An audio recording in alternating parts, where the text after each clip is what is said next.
चार की घंटी जैसे ही बजे हर बड़ी खबर रफ्तार पकड़े, क्योंकि हम लाए हैं चार ऐसी दमदार खबर हमारे खास शो चार के चक्रव्यूह में।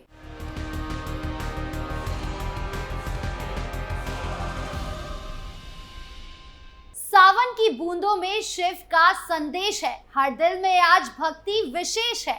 पहला सोमवार लाया शुभ वेला, हर हर महादेव गूंजे हर मेला। नमस्कार, चार के चक्रव्यूह में पहली और सबसे बड़ी खबर आपको बता दें, अवैध धर्मांतरण के आरोपी छांगुर बाबा से जुड़ी है, जिनको लेकर एक बड़ा खुलासा हुआ है, जिससे जांच टीम ने भी सर पकड़ लिया है। तो क्या है मामला छांगुर बाबा से जुड़ा, बताएंगे आपको। साथ ही बात होगी एनकाउंटर एक्शन की, जहां माफिया मुख्तार अंसारी के इशारों पर शूट करने वाला गुर्गा यूपी पुलिस ने दबोच लिया है, यानी उसे ढेर कर दिया गया है। बताएंगे आपको पूरा मामला। फिर बात होगी संभल की, जहां कभी लोग घर से बाहर निकलने से डरते थे, आज वहां सावन के पहले सोमवार पर उत्साह का माहौल देखने को मिल रहा है। मंदिरों में भक्तों का जमावड़ा देखने को मिला। तो क्या है पूरा मामला, बताएंगे आपको। और आखिर में बात होगी मुजफ्फरनगर की, जहां मस्जिद को शिफ्ट कराने की प्लानिंग ने हड़कंप मचा दिया है। बताएंगे आपको पूरा मामला। तो चलिए शुरू करते हैं चार का चक्रव्यूह। शुरुआत करते हैं चार के चक्रव्यूह की पहली और सबसे बड़ी खबर से, जो छांगुर बाबा से जुड़ी है। दरअसल उत्तर प्रदेश एटीएस और प्रवर्तन निर्देशालय यानी ईडी की गहन जांच जैसे जैसे आगे बढ़ रही है, वैसे वैसे जलाउद्दीन उर्फ छांगुर बाबा की असलियत परत दर परत सामने आ रही है। जो मामला एक धार्मिक धोखे और जबरन धर्मांतरण से जुड़ा हुआ था, वो अब पाकिस्तानी खुफिया एजेंसी आईएसआई से साठगांठ और राष्ट्र विरोधी साजिश तक पहुंच चुका है। मीडिया रिपोर्ट्स के मुताबिक छांगुर बाबा सिर्फ एक धर्मांतरण का खेल नहीं खेल रहे थे, बल्कि उनकी मंशा हिंदुस्तान की सामाजिक एकता को तोड़ना भी था। नेपाल के जरिए वो आईएसआई से संपर्क साधने की कोशिश में थे। काठमांडू स्थित पाकिस्तानी दूतावास में हुई एक गोपनीय बैठक में छांगुर बाबा के नेटवर्क की भागीदारी के सबूत मिले हैं। जांच में सामने आया है कि छांगुर बाबा आर्थिक रूप से कमजोर हिंदू परिवारों की महिलाओं को निशाना बनाना था। पहले उन्हें प्रेम जाल में फंसाया जाता था, फिर धर्मांतरण कर निकाह करवा दिया जाता था। इसके बाद उन्हें नेपाल ले जाकर आईएसआई एजेंटों और स्लीपर सेल से जोड़ा जाता। महिलाओं का इस्तेमाल जासूसी नेटवर्क में करने की साजिश रची जा रही थी। छांगुर बाबा की सबसे बड़ी सहयोगी और राजदा रही नीतू उर्फ नसरीन, जो खुद भी धर्म परिवर्तन कर इस नेटवर्क का हिस्सा बनी। नीतू वोहरा उर्फ नसरीन खाते में 4 महीने के भीतर 14 करोड़ रुपए आए और तुरंत निकाल भी लिए गए। वहीं उसके पति नवीन वोहरा के खाते में 18 करोड़ रुपए की ट्रांजैक्शन का पता चला है। बता दें कि इस पूरी साजिश को वैध रूप से देने के लिए बाबा ने 4 अलग अलग संस्थाएं बना रखी थी। इन्हीं के जरिए विदेशी फंडिंग ली जाती थी और गतिविधियों को अंजाम दिया जाता था। एटीएस और ईडी की संयुक्त पड़ताल अब इस बात की जांच कर रही है कि इन संस्थाओं के जरिए कौन कौन से विदेशी स्रोतों से पैसे आया और उसमें कौन कौन से लोग शामिल थे। देश की सुरक्षा से खिलवाड़ करने वाले इस मामले में कई गिरफ्तारियां भी हो चुकी है और जांच लगातार जारी है, यानी आने वाले दिनों में और बड़े खुलासे होने की संभावना है।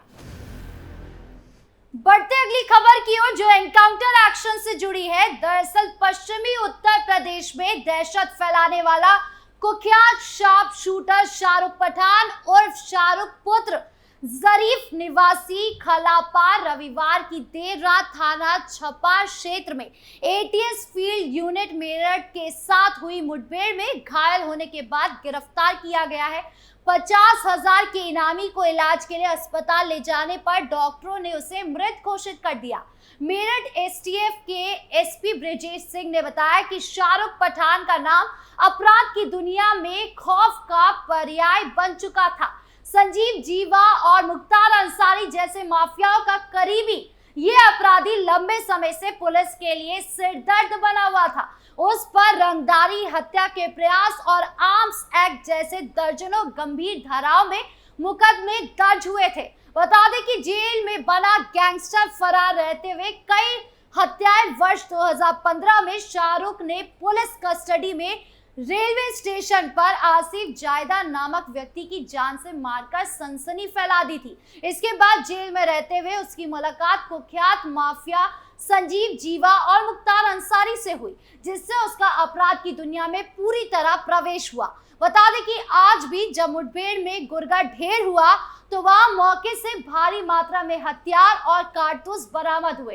इटली की Beretta pistol, revolver, ordnance pistol, देशी बिना नंबर की सफेद ब्रेजा कार, जिंदा कारतूस, खोखा कारतूस के साथ और भी कई चीजें पाई गई हैं। इतने बड़े अपराधी को पकड़कर संभल एसटीएफ ने एक बार फिर साबित कर दिया है कि संगठित अपराध पर कानून का शिकंजा कसना जारी है और अपराध की राह पर चलने वालों का अंजाम तय है, चाहे जेल है या प्रभु से मेल है। बढ़ते अगली खबर की ओर जो संभल से जुड़ी है। दरअसल सावन महीने की शुरुआत होते ही देश भर में भगवान शिव की भक्ति का माहौल बन गया है। सावन के पहले सोमवार पर संभल की कल्की नगरी शिव भक्ति से सराबोर रही। सुबह से ही मंदिरों में श्रद्धालुओं का तांता लगा रहा। भक्तों ने भोलेनाथ का जलाभिषेक कर विशेष पूजा अर्चना की और अपनी मनोकामनाओं की पूर्ति के लिए प्रार्थना की। सावन के शुभ अवसर पर जिले के प्रमुख शिवालयों की श्री पातालेश्वर महादेव मंदिर, सिद्धपीठ श्री पातालेश्वर महादेव मंदिर, सूर्य कुंड मंदिर और श्री प्रकटेश्वर महादेव मंदिर और गुमसानी स्थित शिव मंदिर में भारी भीड़ उमड़ी। हर मंदिर में सुबह से ही लंबी कतारें देखी गई और भक्तों ने ओम नमः शिवाय और हर हर महादेव के जय घोषों से माहौल को भक्तिमय बना दिया। श्री पातालेश्वर महादेव मंदिर के महंत जुगल किशोर मिश्रा ने सावन माह का पौराणिक महत्व बताते हुए कहा कि ये महीना भगवान शिव को अत्यंत प्रिय है। समुद्र मंथन के दौरान निकले कालकूट विष को भगवान शिव ने इसी माह में अपने कंठ में धारण किया था, जिससे उनका गला नीला हो गया और वो नीलकंठ कहलाए। महंत के अनुसार श्रद्धालु जलाभिषेक करके भगवान शिव के कंठ की शांति और कृपा की कामना करते हैं। श्रद्धालुओं की बढ़ती भीड़ को देखते हुए प्रशासन भी पूरी तरह मुस्तैद नजर आई।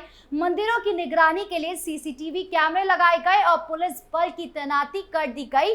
भीड़ भाड़ वाले स्थानों पर क्यू मैनेजमेंट सिस्टम, बैरिकेडिंग और सुरक्षा गश्त की व्यवस्था की गई थी। संभल प्रशासन के अनुसार किसी भी आपात स्थिति से निपटने के लिए प्रशासनिक अधिकारी, मेडिकल टीम, फायर ब्रिगेड और क्यूआरटी टीमें भी मौके पर अलर्ट रही। हालांकि ये मंजर कुछ कट्टरपंथियों को चुभ भी रहा है, क्योंकि जो माहौल संभल में पहले देखने को नहीं मिला था। संभल हिंसा के दौरान हमने देखा था किस तरीके का माहौल था, उसमें लोगों को डरा धमका के रखा गया था, यहाँ तक कि लोग घर से बाहर नहीं निकलते थे। लेकिन आज की तस्वीरें कुछ और गवाही दे रही है। पुलिस और सरकार की अलर्टनेस के कारण संभल से आज संवेदनशील शब्द कट चुका है। बढ़ते 4 के चक्रव्यूह की आखिरी खबर की ओर जो मस्जिद से जुड़ी है। दरअसल मुजफ्फरपुर रेलवे स्टेशन के यार्ड संख्या 4 और 5 के बीच स्थित मस्जिद को दूसरी जगह शिफ्ट करने की तैयारी रेलवे कर रहा है। मस्जिद के कारण हादसे की आशंका को देखते हुए सहायक मंडल इंजीनियर ने रेलवे मस्जिद कमेटी के अध्यक्ष को पत्र भेजा। इसमें मस्जिद को दूसरी जगह शिफ्ट करने के लिए कमेटी के अध्यक्ष को मिल बैठकर रूपरेखा तैयार करने की बात कही गई है। इसकी जानकारी जिला पदाधिकारियों, एसडीओ पूर्वी और सोनपुर मंडल के वरिष्ठ मंडल इंजीनियर को भी दी गई है। बता दें कि जंक्शन के उत्तर से मंदिर को पूर्व से ही दूसरी जगह शिफ्ट किया गया था। मंदिर के कारण विश्व स्तरीय स्टेशन के निर्माण में बाधा आ रही थी। सहायक अभियंता ने भेजे गए पत्र में कहा कि मुजफ्फरपुर रेलवे स्टेशन को विश्व स्तरीय बनाए जाने का कार्य प्रगति पर है। मस्जिद के कारण निर्माण कार्य में बाधा आ रही है। इसके अलावा ट्रेन परिचालन में समस्या आ रही है। इस कारण ट्रेनों का समय से परिचालन प्रभावित होता है। सबसे महत्वपूर्ण, रेल पटरियों में तीव्र घुमाव एवं मस्जिद की दीवारों में मानक स्तर से कम दूरी होने से ट्रेन दुर्घटना की आशंका बन सकती है। सहायक अभियंता ने पत्र में लिखा कि मस्जिद में आने जाने का कोई सुगम रास्ता नहीं है। इस कारण इबादत करने वाले धर्मावलंबी यार्ड के रास्ते आते जाते हैं।